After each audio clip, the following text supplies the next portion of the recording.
If you learned early on that your sensitivity was inconvenient, it was too much, I'm guessing you've mastered the art of shrinking yourself by now, because that was me. Hi, my name is Chi. I'm 25 years old, and a couple years ago, I stumbled upon this term called a highly sensitive person. As I started reading and learning more about what this actually meant, even taking quizzes to self-diagnose, I quickly realized that this has been me all along. I remembered instances in my childhood where even my own family would tell me to stop crying so much, to stop being so sensitive, and that I just need to have thicker skin and to toughen up.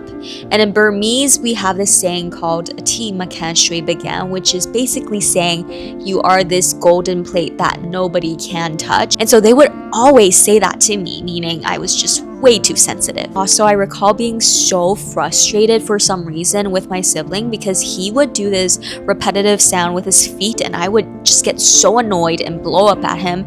I didn't even know why. And even just having such a vibrant, rich inner world where I was making up these storylines with crayons pretending they were people. It's these little instances that I reflect back on and they all kind of make sense now. If you don't know what a highly sensitive person is, there is a book by Elaine Aron and it's super helpful. She goes into detail, but essentially being highly sensitive is an actual neurobiological trait that 15 to 20% of people have. It's where we experience stimuli a lot more deeply than the average person, whether that means physical, mental, emotional, all of it. This does mean that we tend to get overwhelmed and burnt out more easily. In my case, I noticed that in group conversations with new people in a new setting, I get very overstimulated because first off, the music tends to be super loud in these settings and that music is clashing with the conversation that's occurring. I also tend to notice people's little facial expressions, their body language. I notice when people glance at each other. I'm trying to process everyone's different energies while the tack on the back of my shirt is really itching me. And halfway through, I've definitely lost track of the conversation thread, where it's flowing, and I just end up sitting there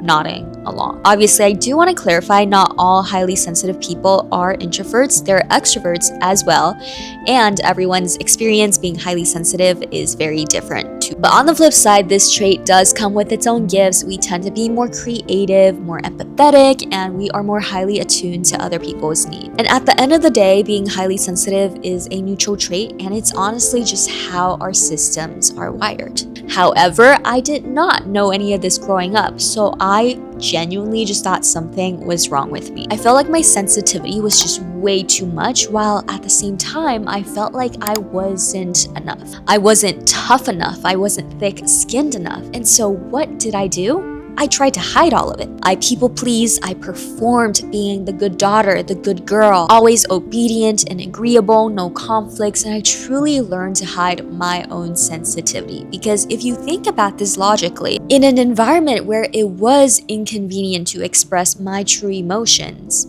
hiding them was the safest option. But only in my early 20s, I started to realize that this shit was exhausting. There were days during college where I just did not want to get out of bed. I was so tired from I don't even know what. I remember breaking down after social interaction, even feeling this built up resentment for the people I was close with because I felt like I could truly see them, whereas they never really truly saw me. But plot twist, I actually didn't let them see or know the true me. It was a cyclical performance of being the people pleaser, the one who always had a smile on her face and was okay with everything, even though I wasn't, which would then lead to more resentment, more frustration, and this cycle would just repeat. It was also taking on more at work because my boss liked my work and I didn't want to disappoint him, even though the workload was already stressing me out. It was genuinely the constant shrinking of my wants, my needs, and ultimately of myself. I would also wake up with neck and shoulder pain, and what's crazy is when you're shrinking yourself physically, you're like this, you're bracing and your neck and shoulders are like that, so tense, so tight.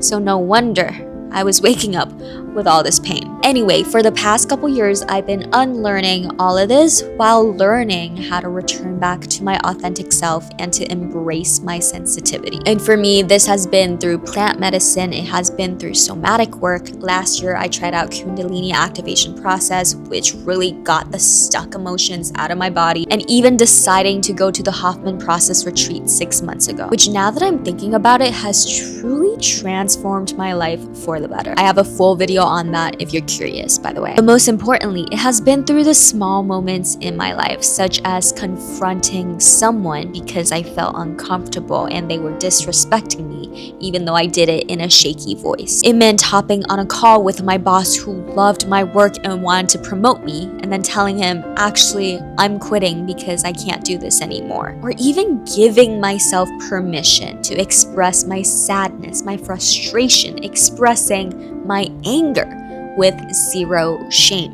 On top of that, it's forgiving yourself, being more self-compassionate and more loving towards yourself and ultimately others. This is a continuous and active process of choosing yourself instead of shrinking. And although I am by no means perfect at it, the little moments really do add up. So yeah, that has been my journey, going from mastering how to mask, how to perform, how to be this people pleaser who knows how to shrink and hide my authentic self, to now finally learning to embrace my fullness and my sensitivity. If you resonated with this at all, please leave a comment and let me know what your experience has been like. And as always, don't forget to like, subscribe, and I'll see you in the next video. Bye!